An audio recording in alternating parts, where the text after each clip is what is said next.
ಸಮರ್ಪಕ ಕುಡಿಯುವ ನೀರು ಕೇಳಿದ ಗ್ರಾಮಸ್ಥರ ಮೇಲೆ ದೂರು ದಾಖಲಿಸಿದ ಅಧ್ಯಕ್ಷೆ. ಪ್ರಜಾಪ್ರಭುತ್ವದಲ್ಲಿ ತುಘಲಕ್ ದರ್ಬಾರ್ ಮಾಡ್ತಾ ಇರುವ ಅಧ್ಯಕ್ಷೆ ವರಲಕ್ಷ್ಮಿ. ಬೆಂಗಳೂರು ಗ್ರಾಮಾಂತರ ಜಿಲ್ಲೆಯ ದೇವನಹಳ್ಳಿ ತಾಲೂಕಿನ ಬೂದಿಗೆರೆ ಗ್ರಾಮದಲ್ಲಿ ಈ ಘಟನೆ ನಡೆದಿದೆ.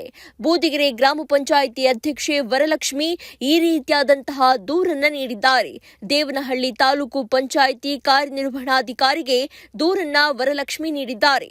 ಗ್ರಾಮದಲ್ಲಿ 20 ದಿನಕ್ಕೊಮ್ಮೆ ಕುಡಿಯುವ ನೀರು ಪೂರೈಕೆಯಾಗ್ತಾ ಇತ್ತು. ಇದರಿಂದ ಕಂಗೆಟ್ಟಿದ್ದ ಗ್ರಾಮಸ್ಥರು ಕುಡಿಯುವ ನೀರಿಗಾಗಿ ಪರದಾಟ ನಡೆಸಿದ್ದಾರೆ. ಆಕ್ರೋಶಗೊಂಡ 200ಕ್ಕೂ ಹೆಚ್ಚು ಗ್ರಾಮಸ್ಥರು ಪಂಚಾಯಿತಿಗೆ ಮುತ್ತಿಗೆ ಹಾಕಿ ಪ್ರತಿಭಟನೆಯನ್ನು ನಡೆಸಿದ್ದಾರೆ. ಪ್ರತಿಭಟನೆಗೆ ಮಣಿದು ಪಿಡಿಒ ಚೆನ್ನಪ್ಪ ಮತ್ತು ಅಧ್ಯಕ್ಷೆ ವರಲಕ್ಷ್ಮಿ 3 ದಿನಗಳಲ್ಲಿ ಸಮಸ್ಯೆ ಬಗೆಹರಿಸುವ ಭರವಸೆಯನ್ನ ನೀಡಿದ್ರು. ಭರವಸೆ ನಂತರ ಸಮಸ್ಯೆ ಬಗೆಹರಿಸುವ ಬದಲು ಬ್ಲಾಕ್ ಮೇಲ್ ರಾಜಕೀಯಕ್ಕೆ ಅಧ್ಯಕ್ಷೆ ಮುಂದಾಗಿದ್ದಾರೆ. ಗ್ರಾಮದಲ್ಲಿ ಮೂಲಭೂತ ಸೌಕರ್ಯ ಒದಗಿಸುವ ಬದಲಾಗಿ ಗ್ರಾಮಸ್ಥರ ವಿರುದ್ಧವೇ ದೂರು ನೀಡಿದ್ದಾರೆ. ಹಿಟ್ಲರ್ ಆಡಳಿತ ನಡೆಸ್ತಾ ಇರುವ ಅಧ್ಯಕ್ಷೆ ರಾಜೀನಾಮೆಗೆ ಸದ್ಯ ಗ್ರಾಮಸ್ಥರು ಒತ್ತಾಯಿಸಿದ್ದಾರೆ.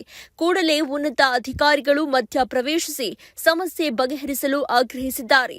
ಅಧ್ಯಕ್ಷರು ರಾಜೀನಾಮೆ ನೀಡಿಲ್ಲವಾದರೆ ಗ್ರಾಮ ಪಂಚಾಯಿತಿ ಸದಸ್ಯರೆಲ್ಲ ರಾಜೀನಾಮೆ ನೀಡುವುದಾಗಿಯೂ ಈ ಸಂದರ್ಭದಲ್ಲಿ ಎಚ್ಚರಿಕೆಯನ್ನ ನೀಡಿದ್ದಾರೆ.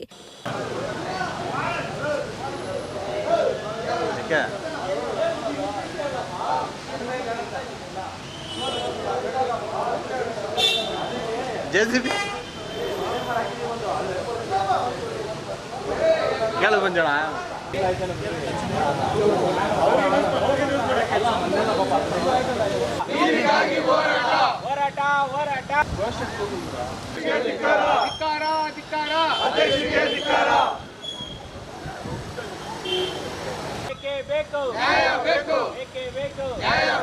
ಸರ್ವಾಧಿಕಾರಕ್ಕೆ ಮೊನ್ನೆ ದಿವಸ 3 ದಿವಸಕ್ಕೆ ಹಿಂದೆ ಇಲ್ಲಿ ಪಂಚಾಯತಿ ಹತ್ರ ಗ್ರಾಮಸ್ಥರೆಲ್ಲ ಬಂದು ಪಂಚಾಯತಿಗೆ ಬೀಗ ಹಾಕಿ ಏನು ಗಲಾಟೆ ಮಾಡ್ತಾಯಿದ್ರು. ಏನು ಎತ್ತ ಅಂತ ನಾವು ಏನಕ್ಕೆ ಬಂದವರು ಈ ಕಡೆ ಪಂಚಾಯತಿ ಹತ್ರ ಬಂದು ಕೇಳಿದಾಗ ನೀರುಗಳು 20 ದಿವಸಕ್ಕೆ ಬಿಡ್ತಾ ಇದ್ದೀರಿ, ಇದ್ರ ಬಗ್ಗೆ ಗಲಾಟೆ ಮಾಡ್ತಾಯಿದ್ರು. ಹೌದು, ನಾವು ಅವಾಗ ನಿಂತ್ಕೊಂಡು ನಾವು ಇಲ್ಲಿ ಎಲ್ಲ ಅರ್ಥನೂ ಆಯ್ತಪ್ಪ, ಏನೋ ತಪ್ಪಾಗೈತೆ, ಇನ್ನೊಂದು 15 ದಿವಸದೊಳಗಡೆ ಇದೆಲ್ಲ ಸರೋಗ್ತೈತೆ, ಜಲಜೀವನದು ಅದು ಇದು ಸ್ವಲ್ಪ ಕೆಲಸಗಳು ಮಾಡೋದ್ರಿಂದ ಸ್ವಲ್ಪ ಇದು ಡಿಲೇ ಆಗಿದೆ, ಸರೋಗ್ತೈತೆ ಅಂತ ನಾವು ಹೇಳಿದ್ರಿ. ಆಮೇಲೆ ಏಕಾಏಕಿ ಅಧ್ಯಕ್ಷರು ನಮ್ಮ ವರಲಕ್ಷ್ಮಿ ಅಧ್ಯಕ್ಷರು ಅವ್ರೇನು ಹೇಳಿದ್ರೆ, ಇದೆಲ್ಲ ಮಾಡ್ತಾ ಇರೋದು ರೂಪಾ ಶ್ರೀನಿವಾಸು ಗಂಡ, ಆಮೇಲೆ ಮಂಜಮ್ಮನ ಗಂಡ ಶ್ರೀನಿವಾಸ, ಇವರಿಬ್ಬರು ಸೇರಿ ಇದೆಲ್ಲ ಗಲಾಟೆ ಪಂಚಾಯತಿಗೆ ಬೀಗ ಹಾಕಿಸಿ ಗಲಾಟೆ ಮಾಡ್ತಾ ಇರೋದು ಅಂತ ನಮ್ಮ ಮೇಲೆ ಒಂದು ವರದಿ ದೂರು ಕೊಟ್ಟಿದ್ದೀವಿ. ಅದಕ್ಕೋಸ್ಕರ ಇದಕ್ಕೆ ನಾವು ಹಿಂಗೆ ಇದ್ದರೆ ಇದನ್ನು ನಾವೇ ಒಪ್ಕೊಂಡಂಗೆ ಆಗೈತೆ. ಅದಕ್ಕೋಸ್ಕರ ನಾವು ಇದನ್ನು ಪ್ರತಿಭಟನೆ ಮಾಡಬೇಕು ಅಂತ ಹೇಳ್ಬಿಟ್ಟು ನಿಮ್ಮನ್ನು ಕರೆದು ಅಧ್ಯಕ್ಷರು ಏನು ವಿಚಾರ ಇದೆ ಸರ್? ಮುಖ್ಯವಾಗಿ ಸರ್, ಇದರಲ್ಲಿ ಏನಿದೆ ಅಂತಂದರೆ, ನಾವು ಬಂದು ಬೀಗ ಹಾಕ್ಸಿದ್ದೀರಿ ಪಂಚಾಯತಿಗೆ, ನಾವು ಆ ಎಮ್ಮನಿಗೆ ಏನು ಕೆಲಸ ಮಾಡೋಕ್ಕೂ ಬಿಡ್ತಾ ಇಲ್ಲ ಅಂಥೇಳಿ ವರದಿ ಕೊಟ್ಟವಳೆ. ನಾವು ಆ ಎಮ್ಮನಿಗೆ ಯಾವುದಕ್ಕೆ ನಾವು ತಡೆ ಹಾಕಿದ್ದೀರಿ, ಆ ಎಮ್ಮನ ಹೇಳಬೇಕಲ್ಲ, ಇಂತಿಂದದಕ್ಕೆ ನೀವು ತಡೆ ಹಾಕ್ತಾಯಿದ್ದೀರಿ, ನಾವು ಮಾಡ್ತಾ ಇರೋ ಕೆಲಸಕ್ಕೆ ನೀವು ತಡೆ ಹಾಕ್ತಾ ಇದ್ದೀರಿ ಅಂತ ನಮ್ಮನ್ನು ಕೇಳ್ಬೇಕಲ್ಲ.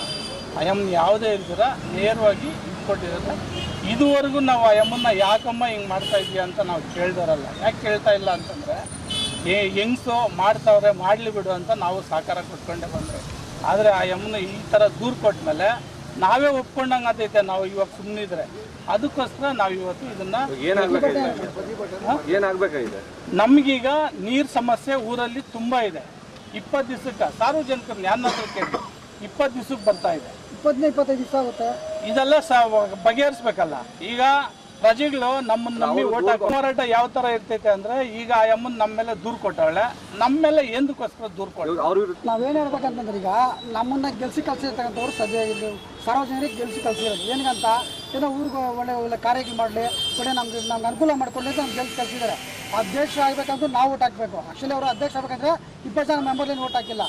ಯಾವುದೋ ಒಂದು ಲಾಟ್ರಿಯಲ್ಲಿ ಅವ್ರು ಬಂದಿರ್ತಕ್ಕಂಥವ್ರಿಗೆ ಗೆದ್ದು ಬಂದಿದೆ ಗೊತ್ತಾಗುತ್ತೆ ಕಷ್ಟಕ್ಕೆ. ಅವ್ರಿಗೆ ಯಾವ ಸಾರ್ವಜನಿಕರಿಗೆ ಕೇಳಿದ್ರು ಅವ್ರು ಗೌರವ ಕೊಡೋಲ್ಲ. ಆ್ಯಕ್ಚುಲಿ ನಾನು ಸದಸ್ಯನಾಗಿ ನಾನೇ ಹೋಗಿ ಈ ಥರ ಪಿಳ್ಳಮೂರ್ತಿ ಮತ್ತು ಇನ್ನೊಬ್ಬರು ಶ್ರೀನಾಥ್ ಗೌಡ ಅಂತ ಅವರು ಮಾಜಿ ಮೆಂಬರು, ಹೋಗಿ ಕೇಳಿದ್ದಾರೆ, ಈ ಥರ ಸಮಸ್ಯೆ ಇದೆ, ಬಗೆಹರಿಸ್ಕೊಡಿ, ಯಾವುದೇ ಕಾರಣಕ್ಕೂ ನೀವು ಅಧ್ಯಕ್ಷರಾಗಿ ಈ ಥರ ಅವ್ರು ನಮಗೆ ಒಮ್ಮತ ಇಲ್ಲ, ಇವ್ರು ಒಮ್ಮತ ಇಲ್ಲ ಅಂತೇಳಿ ಚರ್ಚೆ ಮಾಡಿಕೊಂಡು ಈ ಊರಿನ ಒಂದು ಬೆಳವಣಿಗೆನ ಹಾಳು ಮಾಡಿಕೊಂಡ ಉದ್ದೇಶ ಮಾಡಬೇಡ್ರಿ ಅಂತ ಕೇಳಕ್ಕೆ ಹೋಗಿದ್ದಕ್ಕೆ ಅವ್ರ ಮೇಲೆ ಹೂ ಇಸ್ ಗೆಟ್ ಔಟ್ ಆಚೆಕ ನೀನು ಜಾಸ್ತಿ ಮಾತಾಡಿದ್ರೆ ನಿಮ್ಮ ಅಟ್ರಾಸಿಟಿ ಕೇಸ್ ಬುಕ್ ಮಾಡ್ತೀನಿ.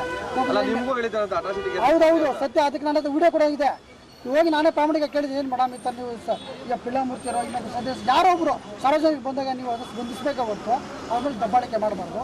ನಿಮ್ಮೊಂದು ಸ್ಥಾನಮಾನ ಇದೆ, ಆ ಸ್ಥಾನಮಾನ ಗೌರವ ಕೊಡಿ, ನಿಮಗೆ ಅಧಿಕಾರ ಶಾಶ್ವತ ಅಲ್ಲ. ದಯವಿಟ್ಟು ನಾನೇ ರಿಕ್ವೆಸ್ಟ್ ಮಾಡಿ ಕೇಳಿದಾಗ ಹೌದು ನಮ್ಮ ನಂದಿದ್ದಾರೆ, ಯಾರು ಅಂದಿದ್ದಾರೆ ಅಂತಂದರೆ ಎಲ್ಲ ಮೆಂಬರ್ 20 ಜನ ಮೆಂಬರ್ ಅಂದಿದೆ. ಅದಕ್ಕೆ ವಿಡಿಯೋ ನನ್ನ ಹತ್ರ ಸಾಕ್ಷಿ ಇದೆ. ಯಾವುದೇ ಕಾರಣಕ್ಕೂ 20 ಜನ ಮೆಂಬರು ನಮ್ಮ ಜಾತಿ ನಿಂದನೆ ಮಾಡಿದ್ದೆ ಅನ್ನೋದಕ್ಕೆ ನನ್ನ ಹತ್ರ ವಿಡಿಯೋ ಸಮೇತ ಸಾಕ್ಷಿ ಇದೆ. ಅವರೇ ಮಾತಾಡಿದ್ದು ನಾನು ವಿಡಿಯೋ ಮಾಡ್ಕೊಂಡಿದ್ದೀನಿ, ಇದು ಅವ್ರಿಗೂ ತೋರಿಸಿದ್ದೀನಿ. ಆಮೇಲೆ ಅದೇನು ಮಾಡ್ತೀರಿ ಮಾಡಕ್ಕೆ ಹೋಗಿ ನೋಡೋಣ. ನೀವೆಲ್ಲಿ ಹೋಗ್ತಾರೆ ಹೀಗೆಲ್ಲ ಮಾಡಿದಾಗ ನೀವು ಯಾರು ಇವ್ರು ಮೇಲಾಧಿಕಾರಿಗೆ ದೂರ ಏನು ಕೊಟ್ಟಿಲ್ಲ ನೀವು ಅಂತೇಳಿ ನಾವು, ಯಾಕಂದ್ರೆ ಇದು ನಮ್ಮೂರು ಗ್ರಾಮ ಪಂಚಾಯತಿ. ಆಮೇಲೆ ಇಷ್ಟು ವರ್ಷ 25 ವರ್ಷ ನಾನು ಹುಟ್ಟಿ ಈ ಪಂಚಾಯತ್ ಎಲೆಕ್ಷನ್ ನೋಡಿದಾಗಿಂದನು ಯಾವತ್ತೂ ಪಂಚಾಯತಿ ಬಾಗ್ಲಾಕ್ದವರು ಯಾವ ಸದಸ್ಯರು ಇಲ್ಲ, ಯಾವ ಸಾರ್ವಜನಿಕರು ಇಲ್ಲ. ಫಸ್ಟ್ ಟೈಮ್ ಆಗಿ ಯಾಕೆ ಆಗಿದ್ದಾರೆ ಅಂದರೆ 20 ದಿವಸ 25 ದಿವಸಕ್ಕೆ ನೀರು ಬಿಡ್ತಾರೆ, ಕೇಳಕ್ಕೆ ಹೋದ್ರೆ ದಬ್ಬಾಳಿಕೆ ಮಾಡ್ತಾರೆ. ಆಮೇಲೆ ರಮೇಶ್ ಅಂದ್ಬಿಟ್ಟು ಇಲ್ಲಿ ಸುಮಾರು 25-30 ವರ್ಷದಿಂದ ಈ ಊರಿನ ಎಲ್ಲ ಮೋಟ್ರ್ ರೆಡಿ ಮಾಡ್ತಾ ಇದ್ರು. ಈ ಊರಿಗೆ ಬಂದಾಗಿಂದ ಅವರೇ ಪಾಪ ಮೋಟ್ರ್ ರಿಪೇರ್ ಮಾಡಿಕೊಡ್ತಾರೆ. ಅವ್ರಿಗೆ ಹೋಗಿ ನಾನು ಕಮಿಷನ್ ಕೊಟ್ಟರೆ ನಾನು ನಿಮ್ಗೆ ಕೊಡ್ತೀನಿ, ಇಲ್ಲಾಂದ್ರೆ ನಾನು ಕೊಡೋ ಅಂತ ಕೇಳಿದ್ದಾರೆ. 25 ವರ್ಷದಿಂದ ಪಂಚಾಯತಿಗೆ ಬಂದು ಪಾಪ ನೋವು ಹೇಳ್ಕೊಂಡ, ಯಾರು ನನ್ನನ್ನು ಕಮಿಷನ್ ಕೇಳಿಲ್ಲ. ಕೆಲಸ ಮಾಡ್ಕೊಂಡು ಕೇಳವ್ರೆ, ಕೆಲಸ ಮಾಡ್ಕೊಟ್ಟಿದ್ದೀನಿ, ನಾನು ಕಮಿಷನ್ ಕೇಳಿಲ್ಲ. ಫಸ್ಟ್ ಅಧ್ಯಕ್ಷರು ಬಂದ್ಬಿಟ್ಟು ಕ್ಯಾಬಿನೆಟಲ್ಲಿ ಹೇಳಿದ್ದಾರೆ, ಅವರೇ ಒಳಗೆ ಬಂದು ದುಡ್ಡು ಕೊಟ್ಟರೆ ಕೆಲಸ ಆಗುತ್ತೆ, ದುಡ್ಡು ಕೊಟ್ಟರೆ ಕೆಲಸ ಆಗುತ್ತೆ. ಅವ್ರು ದುಡ್ಡು ಕೊಟ್ಟರೆ ಅಂಥವ್ರಿಗೆ ಸೇರಕ್ಕೆ ಮುಂದೆ ಕೂರಿಸಿ ಅವ್ರಿಗೆ ಏನ್ ಬೇಕಾ ಮಾತಾಡಿ ಅವ್ರಿಗೆ ಅನುಕೂಲ ಮಾಡಿ ಕಳಿಸ್ತಾರೆ. ಏನಾಗಬೇಕು ಇವಾಗ? ಇವ್ರು ನಮ್ಗೆ ಇವ್ರ ಅವಶ್ಯಕತೆ ಇಲ್ಲ ಸರ್. ನಮ್ಗೆ ಇವ್ರ ಅಧ್ಯಕ್ಷರಿಂದ ನಮಗೆ ಊರಿಗೂ ತೊಂದರೆ ಆಗ್ತಾ ಇದೆ, ನಮಗೂ ತೊಂದರೆ ಆಗ್ತಾ ಇದೆ. ಕೇಳಕ್ ಹೋದವ್ರನ್ನೆಲ್ಲರೂ ಅಭಿವೃದ್ಧಿ ಕೆಲಸ ಮಾಡೋದ್ರ ಬಿಟ್ಟು ದುಡ್ಡು ಮಾಡೋಂಥ ವಿಚಾರ ಮಾಡ್ತಾ ಇದ್ದಾರೆ. ಅವರು ಕೇಳಕ್ ಹೋದವ್ರ ಮೇಲೆ ದಬ್ಬಾಳಿಕೆ ಮಾಡ್ತಾರೆ.